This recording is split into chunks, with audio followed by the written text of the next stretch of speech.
Mes chers collègues. Nous en venons à la discussion générale et la parole est à Monsieur Magy.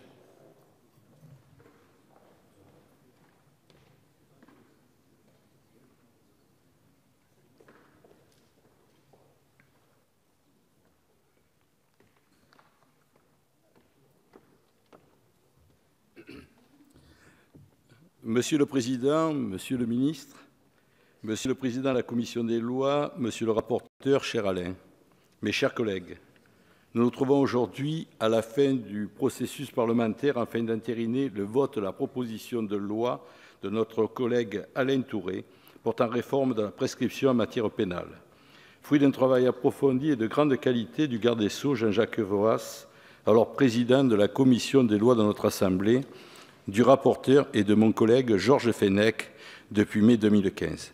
Ce texte a ensuite été voté en première lecture par notre Assemblée à l'occasion de la journée de notre groupe le 10 mars 2016. Ainsi, ce texte transpartisan a-t-il fait l'objet d'un consensus politique important.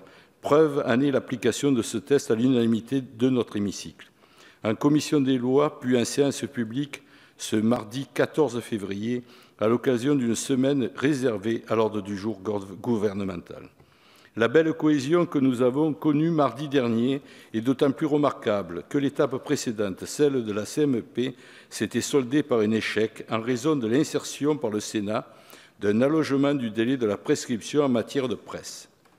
Ainsi, nos collègues sénateurs souhaitaient que pour les infractions de presse commises sur Internet, la prescription soit d'1 année contre 3 mois pour les mêmes infractions qui seraient commises sur un support papier. Ce dispositif a été supprimé en escient par notre Assemblée. Un support de publication différent ne pouvant justifier à lui seul un allongement du délai de prescription. En effet, si aujourd'hui tout s'accorde sur la nécessité de cette réforme, je tiens à signaler à ce stade que les oppositions ont été nombreuses. Le souhait initial du Sénat a été de repousser la décision parlementaire de ce texte depuis mars 2016, malgré l'esprit de dialogue et de consensus dont le rapporteur a su faire preuve. Ces précisions faites, j'en reviendrai au texte de loi.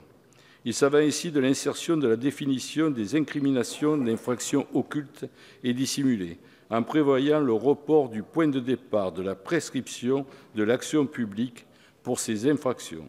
Dans ce cas, la prescription court à compter du jour où l'infraction est apparue et a pu être constatée dans des conditions permettant l'exercice. La mise en mouvement ou l'exercice de l'action publique étant précisé que ce délai de prescription ne peut excéder à compter du jour où l'infraction a été commise, 12 années révolues pour les délits et 30 années révolues pour les crimes. Par ailleurs, l'action de la justice en droit pénal se voit grévé par 2 formes de prescription. Le point de départ du délai de prescription pour l'action publique est fixé au jour de la commission de l'infraction. Pour la peine, la prescription court à compter de la date de la décision de condamnation définitive. Or, aujourd'hui, si les délais étaient fixés pour l'action publique à 1 an pour les contraventions, 3 ans pour les délits et 5 ans pour les crimes, et en matière de prescription de la peine de 3 ans pour les peines contraventionnelles, 5 ans pour les peines délictuelles et 10 ans pour les peines criminelles, de nombreuses dérogations et exceptions législatives et jurisprudentielles existent. Ainsi, une réforme d'ampleur paraissait opportune. Il est ainsi prévu que l'action publique se prescrive par 20 ans pour les crimes, par 6 ans pour les délits et par 1 an pour les contraventions. Un maintien à 20 ans pour les prescriptions des peines criminelles est prévu, un allongement à 6 ans pour la prescription des peines délictuelles et des peines contraventionnelles se présent en 3 ans.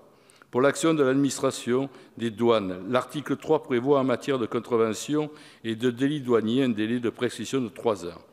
L'article 4 précise quant à lui que l'adoption de la loi ne peut avoir pour effet de prescrire des infractions qui, au moment de son entrée en vigueur, auraient valablement donné lieu à la mise en mouvement ou à l'exercice de l'action publique. Cette proposition de loi n'a donc vocation qu'à s'appliquer qu'aux infractions qui seront découvertes après sa promulgation.